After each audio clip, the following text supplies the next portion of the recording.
What up, everyone? I guess it's time for another video. I'm gonna do this one about bullets. Why? Why not? Seems like there's a big gap in knowledge. So people seem to have this idea that commonly available bullets are these mythical objects that just ignore the laws of physics to impart just massive amounts of damage on their target. The best example I can think of is the recent attention given to the 5.56 round, the scary assault rifle bullet. So, since I'm a huge fan of science and facts over old wives' tale and hearsay, I figured I'd make a video explaining the history of bullets so we can all be on the same page. It's established that the Chinese invented the gun. They had gunpowder and iron. They packed the iron with gunpowder, put something in front, and lit it to see what would happen. Unsurprisingly, they invented the bullet. Moving on! As time passed, people realized that shaped projectiles were much better than rocks. And since lead was much more dense than rocks, it was even better. Force equals mass times acceleration. And since lead has more mass, it can impart more force. So armies started using round balls, seeing how they flew well, and it was mathematically the best way to fit the most mass into the smallest object. Black powder charges topped out below the speed of sound for most loads in standard muskets. Since the speed was quickly maxed out, gunsmiths tried to increase the weight of the projectile to bring the force of impact up. Most makers settled on a sphere about 16 millimeters in diameter, or 0.68 inches or 68 caliber. This giant hunk of lead would cause unspeakable damage to anything it hit, just bulldozing right through the target. The problem was accuracy. Musket balls were horribly inaccurate. Think about trying to hit the broad side of a barn while you're in the barn and praying for an impact. So someone figured out how to make it better. That person was French. Spoiler alert, it's always the French. His name was Henri Gustave Delvin. He was the father of the cylindro-conical bullet. Invented in the 1830s, it greatly improved a firearm's accuracy by creating a better seal between bullet and barrel. These bullets became popular during the American Civil War when another inventor named Claude Etienne Minié Surprise, another French dude! invented the mini ball that had a hollow base and performed better than Delvin's round. Mini balls were super popular during the Civil War. So up to this point, we're talking about things that could be used in flintlock firearms. Those are becoming old news, though. It's like going over to your friend's house to watch hockey and finding out he's got a 30-inch CRT TV. Technology had began to move on, thanks to a chemist named Edward Charles Howard and his invention of mercury fulminate. Not a French dude, that's a win! A Scottish reverend named Alex Forsyth came up with the idea to use the fulminate as an ignition source while he was hunting in the very early 1800s. As with a lot of inventions in history, this may or may not be the most correct version of events. Forsyth wanted to use the fulminate as the ignition source, replacing the flintlock mechanism. However, it is well known that a Swiss man named Samuel Pauly invented the self-contained cartridge in 1808, which used the fulminate as an ignition source. He did this while living in some Western European country, working with some other guy named Francois Prelat. It was France. Pauly had even changed his name to Jean-Samuel Pauly at the time. I told you, it's always the French. These self-contained cartridges were unpredictable, however, so not much happened with them for the next 50 years or so. We'll catch up with them later, but for right now, let's get back to the percussion cap. Mercury fulminate was placed into a brass cap and patented in the 1820s. The 1918 Hall rifle was the first U.S. rifle to use percussion caps. While the Hall rifle was not very popular, a guy named Sam Colt saw the possibilities and used percussion caps on his world-famous new revolver concept in 1835. This brings us back to Pauly and Prelat's self-contained cartridge. One of the earliest adopted rifles to use it was the Prussian Dreissy needle gun, which used a paper cartridge with a primer cup contained deep inside. The problem then became the fragile firing pin, which had to pierce the paper cartridge and then burrow through the black powder to get to the primer to detonate the round. These rounds were improved versions of Pauly's idea. The Prussian Dreissy met its first formidable foe in the Franco-Prussian War in 1870. The French had a new high-tech rifle. Because of course the French did. Their new rifle, the Chassepot, used a similar breech-loaded paper cartridge. However, the big change was repositioning the primer cup to the base of the cartridge, closer resembling a modern cartridge design. Thanks for another one, France. Let's back up just a little bit to make sure we're all on the same page.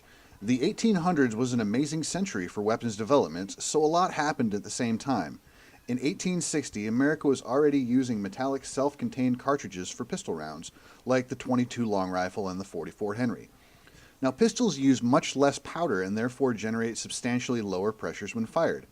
Also, the smaller cases allowed for a rimfire round, whereas the larger rifles were in need of a centerfire ignition. The Dreyse and the Chassepot used paper cartridges because, even though metal seemed like a good idea, the spent case couldn't reliably be extracted from rifles. That is, until someone started using higher quality brass to house the rifle rounds. That falls to the 1871 British Martini Henry for innovation, or the 1872 Trapdoor Springfield because this is America and we don't care what the Brits used.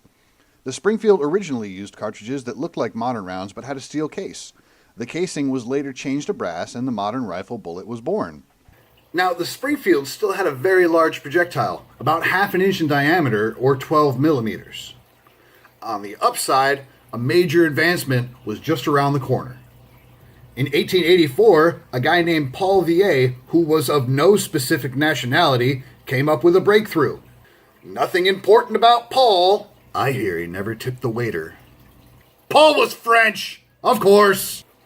Anyway, he came up with Poudre B, a smokeless alternative to black powder.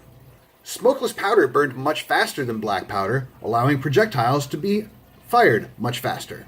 After blowing up a few guns, the French realized that a smaller bullet would be much more advantageous than their standard 12 millimeters. So, in 1886, the French adopted the first widespread bolt-action repeating rifle chambered in 7.5 millimeters, the Modèle Fusil Lebel. After the Lebel was introduced, people set out to reverse engineer how it worked. The secret of smokeless powder was out, and there was no turning back. The Russians developed a round in 1891, and then the Germans got one, Italy had one, America had one. Smokeless powder was the Gangnam style of the late 1800s. It just went viral. Another quick note, the smokeless Poudre B burned much cleaner than black powder. Fouling from black powder cartridges had long been the bane of innovators and had been holding firearms design back. 2 years after the bolt-action Lebel was adopted in 1888, Danish inventors perfected their design for the Madsen Rasmussen, the world's first semi-automatic rifle. In the interest of keeping this short, I'm going to focus mostly on what the U.S. did. So if you think I left something out, just know you're right. I left things out on purpose. Looking at you, Le Fachot, and your brilliant French pinfire cartridges. The Trapdoor Springfield used a 45-70 cartridge. 45-70 meant a 45 caliber cartridge over 70 grains of black powder. After that, the U.S. adopted the Krag-Jorgensen model of 1892. Now, the Krag was the first U.S. rifle adopted that used smokeless powder. The Krag fired a 30 caliber projectile over 40 grains of smokeless powder, which means the ammo was commonly called .30-40. After the Krag, the U.S. switched to the hard-hitting .30-06 round, named for the caliber of bullet, .30, and the year of its adoption, 1906. The .30-06 was first used in the 1903 Springfield, which also inadvertently led to a modern revelation. World War I was brutal, and people quickly realized that many small rounds would be much more useful than fewer large rounds in the trenches, with pistol-caliber submachine guns making their debut. So, the Pedersen device was designed to replace the bolt and fire smaller, lighter 30 caliber bullets through the 1903s. While it never saw adoption in the war, its innovation was noticed. The U.S. mostly used the M1 Garand chambered in .30-06 in World War II. But we also fielded the M1 carbine. While the Garand used a full-power .30-06 round, the M1 carbine used a lighter 30 caliber round. It was an intermediate cartridge that was stronger than a handgun round but weaker than a rifle round. Its usefulness was praised by soldiers and Marines that had been issued it. We weren't the only people to recognize the use of an intermediate round.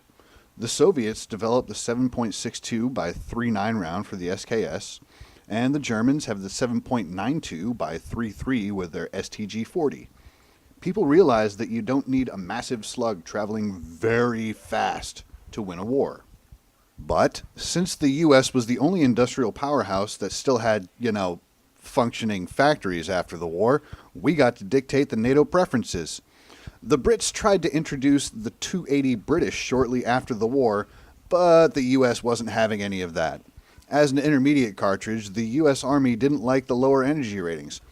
We were at the time in love with the .30 caliber round. So, with a few advancements in smokeless powder, we decided everyone should adopt the 7.62 NATO round. Ballistically, it was about the same as the .30-06 round. However, it was a little shorter, which made it a little lighter. Since it was lighter, the average soldier could carry more ammo while keeping the weight the same. The U.S. carried the M14 chambered in 7.62 NATO into the Korean War. That war could have gone better. The spread of communism led to the distribution of the SKS and the AK-47, which were lightweight, shoulder-fired, semi-automatic rifles chambered in the same intermediate cartridge. Cheap and simple to mass produce, they ended up in every conflict worldwide since the early 60s. The U.S. realized that any advantages they gained by our large, heavy 7.62 rifles was easily negated by the shift in fighting styles afforded to guerrilla groups using the AKs. We needed smaller, lighter rifles that fired a smaller, lighter round. Enter Eugene Stoner. The AR platform was originally designed to fire the 7.62 NATO. And why not? It's a big, powerful bullet based off the cartridge that won World War II. It was very popular. However, the Army just wanted something a little bit smaller to meet or exceed the capabilities of the Soviet 7.62 by 39. We couldn't just use that round because that would be admitting that the commies got something right. We had to do better. So, a bunch of smart people got together and decided that the bare minimum round to be combat effective would be the intermediate 5.56 NATO round, which is basically a souped-up 223 Remington that some Belgians got a hold of. It is small, very lightweight when compared to the 7.62 NATO, easy to fire, and just effective enough. At ranges below 100 yards, the AK's 7.62 by 39 still carried more kinetic energy, but the 5.56 really shined at greater distances, which allowed the U.S. to focus more on marksmanship. The 5.56 round was chosen for the military because it was just capable enough to get the job done. In fact, most states don't allow it for deer hunting because it's not seen as powerful enough to humanely kill a deer. So I made up a couple of graphs to illustrate the energy carried by the 5.56 and the 7.62 by 39. This first graph shows the velocity and energy of the other full power rounds that the U.S. used before adopting the 5.56, and you can really see how comparatively weak the 5.56 is. It's sitting about half the energy of the 30-06, even with a similar velocity. This next one, I took 6 of the most popular hunting rounds in common use. I could have included the 30-06 again here too, as it is probably the single most popular rifle hunting round in use. Anyway, this chart better illustrates the menial energy carried by the 5.56.